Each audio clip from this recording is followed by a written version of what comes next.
నారాయణదాసు గారు హరికథ గాన రూపాన్ని కనిపెట్టారు. 160 సంవత్సరాల క్రితం భగవంతునిపై అనుగ్రహం సులభంగా పొందాలంటే హరికథ గాన రూపం సులభ మార్గం. భగవంతుని పాదాలపై తొందరగా ఏకాగ్రత పొందాలంటే ఈ మార్గం చాలా గొప్పది. గానంతో, సంగీతంతో, కథాగానంతో, చక్కని పద్యాలతో, శ్లోకాలతో వాతావరణాన్ని ఆధ్యాత్మికంగా మార్చి తొందరగా భగవంతునిపై ఏకాగ్రత కలుగజేస్తుంది. అటువంటి కళ హరికథ. హరికథ ఒక త్రివేణి సంగమం. ఆట, పాట, మాట. రామాయణం చెప్పాలంటే 3 కావాలి. భక్తి భాగవద్భూయాత్, భక్తి శక్తియాత్ భారతం, భక్తి శక్తియాత్ ఇత్యాచపోయాత్ రామాయణ లలటాం. భాగవతం చెప్పాలంటే గుండె నిండా భక్తి ఉండాలి. భారతం చెప్పాలంటే భక్తి శక్తి 2 కావాలి. రామాయణం చెప్పాలంటే భక్తి శక్తి యుక్తి ఉండాలి. ఉత్తరాయణ పుణ్యకాలం అంటే కాలం ఉత్తరం వైపు నడిస్తే అది ఉత్తరాయణం, దక్షిణం వైపు నడిస్తే అది దక్షిణాయనం. ఆయనమో అంటే నడక, రామాయణమో అంటే రాముడు నడిచిన నడక రామాయణం. చరితం రఘునాథస్య శతకోటి ప్రవిస్తరం ఏకైకమక్షరం ప్రోక్తం మహాపాతజ్ఞాశనం. శ్రీరాముని కథ శతకోటి శ్లోకాలుగా విభజించబడి ఉంటుంది. అందులో ఒక్కొక్క అక్షరం వింటూ ఉంటే ఎన్నో జన్మలో చేసిన పాపాలన్నీ పటాపంచలు అయిపోతాయి కనుక రామ సమాన నామనహే, సీత సమాన సాత్వినహే, హనుమ సమాన భక్తినహే, జూట్ సమాన పాపనహే, శివ సమాన దాతనహే, స్మరణ సమాన ఆనందనహే అంటారు కబీర్దాసు. రామనామానికి మించిన నామం లేదు, సీతమ్మకు మించిన భక్తి లేదు, ఆంజనేయ స్వామికి మించిన భక్తులు లేరు. జూట్ అంటే అబద్ధము, అబద్ధానికి మించిన పాపం లేదు, శివకు మించిన దాత లేరు, పరమాత్మ స్మరణతో మించిన ఆనందం లేదు. ఈ రామాయణం మానవుడికి ఏం నేర్పిస్తుందంటే ఒక భార్య భర్త ఎలా ఉండాలో నేర్పిస్తుంది. సీతారాముని చూసి ఏం నేర్చుకోవాలంటే ఒక భార్య భర్త ఎలా ఉండాలో నేర్చుకోవాలి. అలాగే ఒక తండ్రి కొడుకు ఎలా ఉండాలో నేర్పిస్తుంది. మన జీవితంలో ఎలా ఉండాలో నేర్పిస్తుంది. ఈ నేర్పించే గ్రంథమే రామాయణం. రామో విగ్రహ ధర్మ సాధుః సత్య పరక్రమః రాజ సర్వస్య లోకస్య దేవానం మగువానిమాం. రాముడంటే సాక్షాత్ రూపం దాల్చిన ధర్మం. రాముడే ధర్మము, ధర్మమే రాముడు. రాముని రూపంలో ధర్మం నడిచి వచ్చిందట. సన్మార్గుడు సత్యమే పరక్రమం గలవాడు. ఇంద్రుడు దేవతలందరికీ రాజు అయినట్లు రాముడు ఈ లోకనంతటికీ ప్రభు. రామాయణం ఎక్కడో లేదు. క్షుణ్ణంగా ఆలోచిస్తే మన శరీరంలోనే దాగి ఉంటుంది. మన శరీరంలో ప్రతి చిన్న అణువణువులో కూడా నిండీకృతమై ఉంటుంది. ఒక మహానుభావుడు ఇలా అన్నాడు, మన ధ్యానమే శ్రీరామచంద్రుడు, శాంతమే సీతమ్మ, ధ్యాసే ఆంజనేయుడు, నివృత్తియే కౌశల్య, భక్తియే సుమిత్ర, ప్రకృతియే కైక, విచారమే విశ్వామిత్రుడు, కామమే మారీచుడు, వివేకమే లక్ష్మణుడు. విచారమే మారీచుడు అన్నారు, మోక్షమే అయోధ్య అన్నారు పెద్దలు.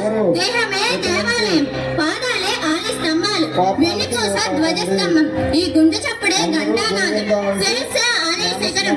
ఆత్మే పరమాత్మ, దేవుడే జీవుడు. దేవుడు ఎక్కడో లేడు, ఇక్కడే ఉన్నాడు. ఓం నమో నారాయణాయ. ఈనాటి హరికథా గానం సీతా కళ్యాణం దృష్టి బట్టి సృష్టి కనబడుతుంది. లోకం దృష్టిలో ఉండొచ్చు గాని సృష్టిలో లేదు. సీతమ్మ వారు జీవాత్మ, రామచంద్రమూర్తి పరమాత్మ. సీతారామ కళ్యాణం అంటేనే జీవేశ్వర ఐక్యమే. భక్తులారా, సీతామాదేవి స్వయంవరానికి ముల్లోకాల నుండి వచ్చేసిన వీరాది వీరులను అందరినీ ఆకర్షించిన ఒకే ఒక్క దివ్య సుందరమూర్తి. అతను ఎవరయ్యా అంటే ఘనశ్యాముడు రఘురాముడు రమణీయ వినీల ఘనశ్యాముడు వాడు నలరేడు సరజోడు మునగాడు మాణికడల మగనీల రేడురు మాణి నగవరతనాల జాలురా మాణి నగవరతనాల జాలురా వాణి చూచి మగవారలైన మైమరిచి మరల్ కనుడు మరామరుడు మరామరుడు రఘురాముడు రమణీయ వినీల ఘనశ్యాముడు. ఆ ప్రకారంగా శ్రీరామచంద్రమూర్తి ఎత్తి అంతపురం గవక్షం నుండి సీతామహాదేవి వారి కంటి చూచినదే చంద్రుని చెలికత్తతో ఎంత సొగసుగాడే ఎంత సొగసుగాడే మన చెంతలోనే దోచినాడే ఎంత సొగసుగాడే మోము కలవరేడే నా నోము కలము వీడే ఎంత సొగసుగాడే అని అనుకుంటూ ఆనందిస్తుండగా 8 చక్రాల రథంపై 12,000 మంది శివధనుసులు తేగా స్వయంవర ప్రాంగణంలో ఉన్న జనకుడు ఇలా అంటున్నాడు. వీళ్ళు ఎక్కుపెట్టిన వాడు జనక జామాత అవుతాడు, ఎక్కుపెట్టిన వాడు జనక మాత అవుతుంది అని చెప్పారు. వీరాది వీరులు ఎవ్వరూ ముందుకు రాకపోగా మహావీరుడైన రావణాసుడు కూడా "హ, ఇది నా ఆరాధ్య దైవము ఒక పరమేశ్వరుని శాపము, దీని స్పృశించితే మహాపాపము అని వెనుతిరిగాడట. ఆ పరిస్థితిలో ఎవ్వరూ శివధనుసు ఎత్తే సాహసం చేయకపోవడంతో జనకుడు కించిత్ వ్యాకులతతో ఇలా అంటున్నాడు. మా జానకి వరుడే లేడా తగిన అల్లుడు కనరాడా మా జానకి వరుడే లేడా తగిన అల్లుడు కనరాడా. తదంతరమున ఎనకల తెలకడు నిలకడగలతో కారు మెరుపగల లేచి తన గురువగు విశ్వామిత్రుణ్ణి ఆశీర్వాదం కలదాల్చి సదవన మదక గమనంతోన స్వయంవర వేదిక దంచ మదన విరోధిత దాసనమున తన కరమన పూర్ణిని ఎంత ఫిల్మనే విల్లు గంటలు ఘల్మనే గుబిల్మనే గుండెరుపులకు జల్లుమనే జానకి దేహము ఒకటి వేషమునందు నయము జయమున భయము విశ్వయము కదలా శ్రీమద్రమారుణ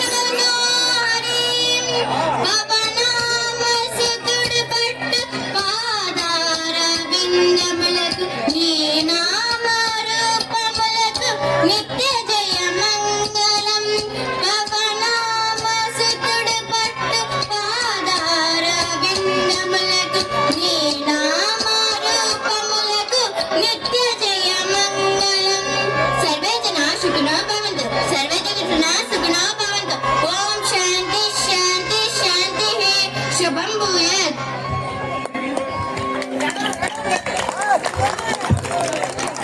హరికథలు కళ్ళకద్దినట్టుగా